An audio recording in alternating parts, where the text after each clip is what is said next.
Sanbonan, Molweni, Dumelang, Khuye Banban. First, I would just say thank you to UNASA for inviting Banzi and I to come and speak today. After a week of protests, I think we are tired of hearing the exact same response from management. On some, they have transformation portfolios to revolutionize this place and, inclusivity and all of that. So as a holder of one of these transformation portfolios, I just want to say that it is not enough and we need more. You cannot claim that your space is transformational if you're not working to actively break down white supremacy. People of color are not the problem. We are not the ones that are supposed to be focused on. And to my white counterparts that are here today, I want to say thank you, but I am not, because it's the bare minimum that you are doing right now.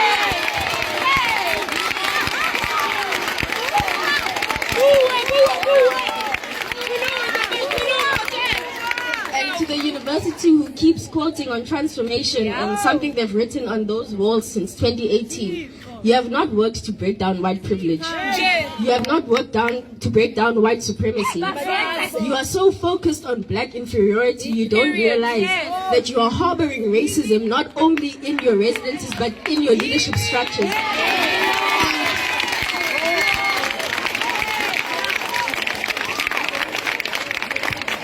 And the thing about being in student leadership is you come to colleagues that are here because they're running for legacy and not because they care. You find people on some, I'm running for HC because my mom was HC in 1985. And the unfortunate thing with that is that we cannot say the same thing, because if our parents were here in 1985, they'd be dead by now.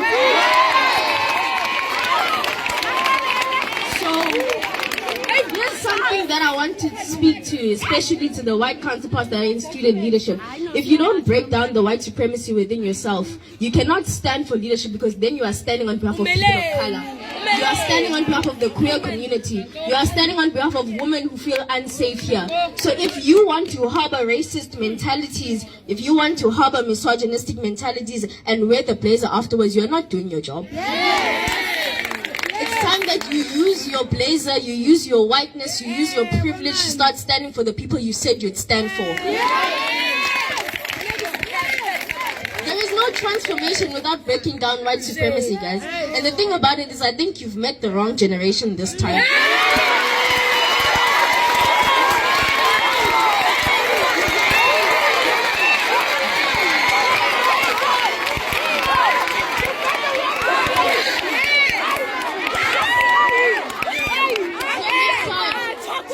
Protesting for an entire week and you show up to the protest that you feel like it because you're not studying today. The fact that you can choose which protest you're showing up to is privilege.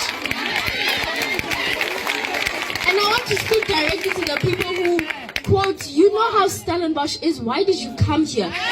There is no place in this country that I should walk to and expect to be met with racism. It is a democratic country. The fact that you expect us to walk here expecting your racism and just deal with it, I'm sorry, Shem, but I'm not sorry. One thing that I can tell you is that the same way that Biko said the most powerful weapon in the hands of the oppressor is the minds of the oppressed, you are not going to fill us with black inferiority this time. We are taking our minds back. We are taking this institution back, and if you feel as if we don't have space here, we will take our space. There is no way that we are going to feel like we don't belong on our own soil.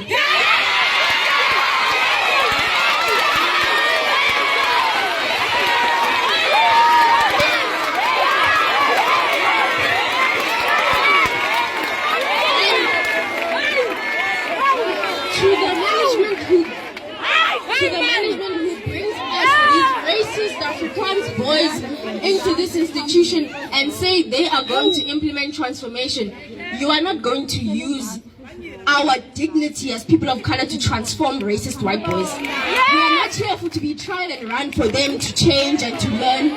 We are here just like every other student. We are here to study, and you are taking our time. Please hurry up with that expulsion. Thank you.